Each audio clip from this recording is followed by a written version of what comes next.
Ja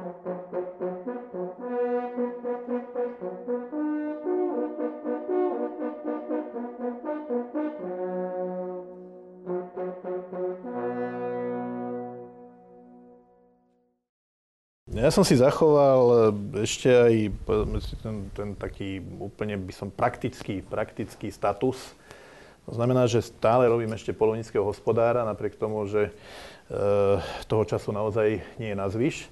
No a teraz som sa vlastne pustil do prípravy trofejí, ktoré boli ulovené našimi členmi na chovateľskú prehliadku. Chovateľské prehliadky sa blížia, tak tu v tejto miestnosti to obyčajne pripravím, spravím predbežné hodnotenie jednotlivých trofejí, pripravím tabuľky a som vlastne potom už úplne pripravený a čakám, kedy stanoví obvodná poľovnícka komora v Detve, lebo poľovný revír, kde som poľovným hospodárom, spadá do obvodu pôsobnosti OPK Detva, kedy oznámi termín chovateľskej prehliadky. Koľko takýchto trofejí priemerne jednému poľovnému hospodárovi prejde cez ruky? Takom bežnom, ja neviem, jeleňom revíri?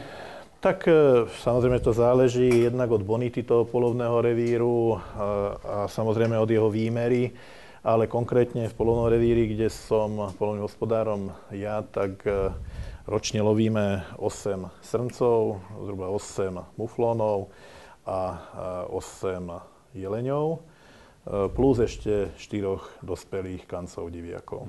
Toto je veľmi zaujímavý muflón. Je to už starší pán. Áno. To je pekne tu vidieť na tých vrúboch.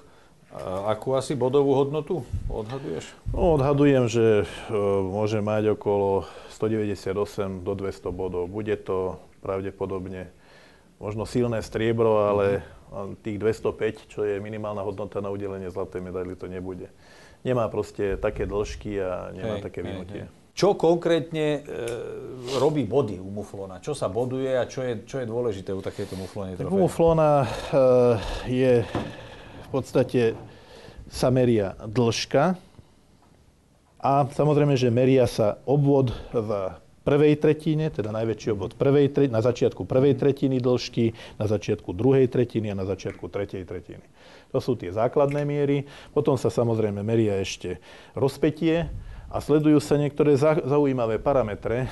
Samozrejme, okrem tých ľadových bodov, v prípade ľadové body sa týkajú aj všetkým sfarbenia. Tento koľko by si mu dal na vzhľad, lebo je to krásny muflón. Tento má plný počet. Plný počet. Vzhľadom aj na jednotlivé, aj na vrúbkovanie teda, aj na samotnú farbu je určite dostane plnú hodnotu, teda najvyššiu hodnotu za vzhľad.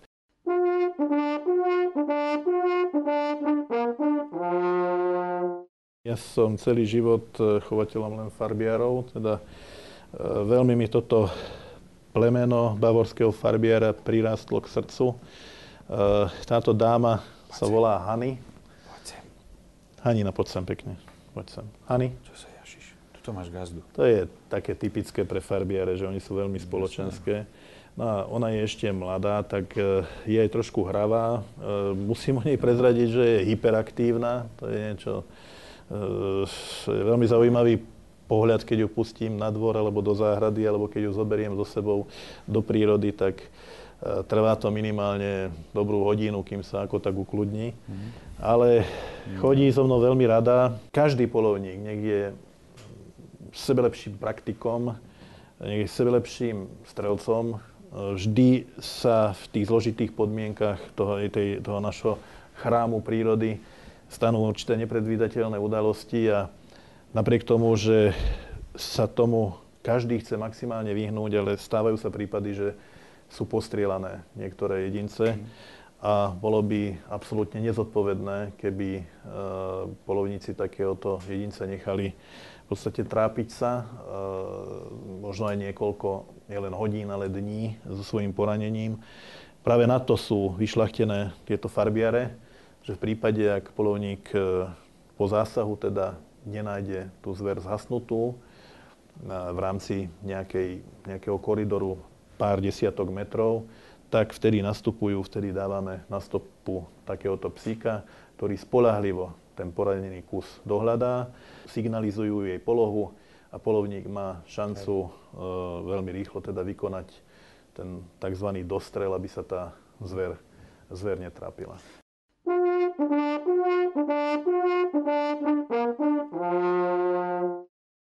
Začal som sa v roku 2010 intenzívne venovať aj poľovníckej lukostrelbe.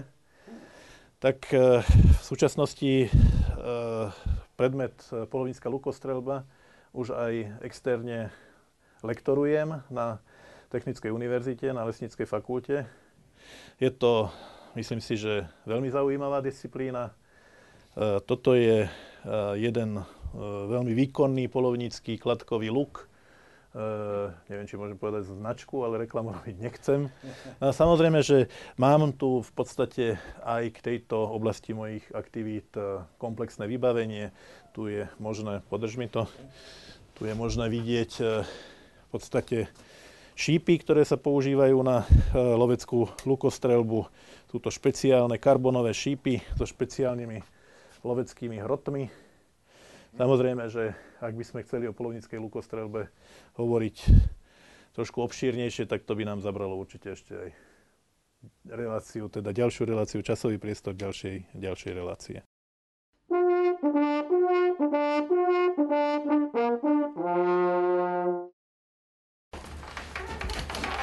No páni, po toľkej robote si niečo zaslúžime aj ochutnať.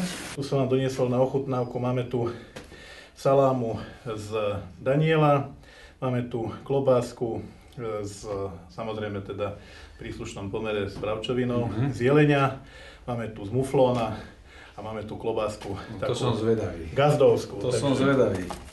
A vidím, že hoduješ divinke. Samozrejme. Lebo to kedysi Verich povedal, že divina je to najlepšie, čo na nás Pán Boh mohol zoslať. Takže... Táto je taká tmavšia. Čo to je? Táto je v podstate z muflóna. Pri príprave teda, alebo pri výrobe klobásky z muflóna je treba si dať mimoriadne záležať, aby všetko klojí, najmä ten vnútrosvalový, aby bol dokonale odstránený z tej diviny. Nech sa páči, ochutnajte.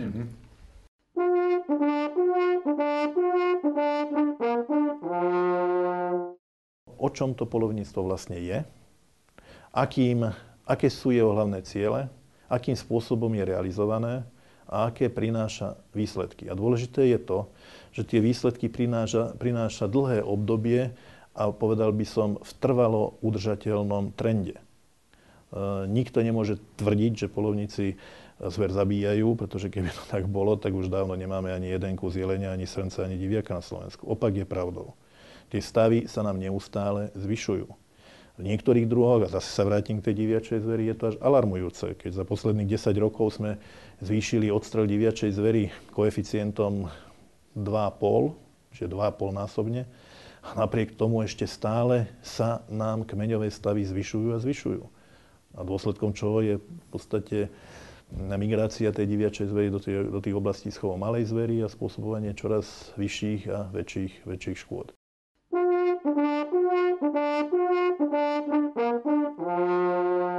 My považujeme poľovníctvo za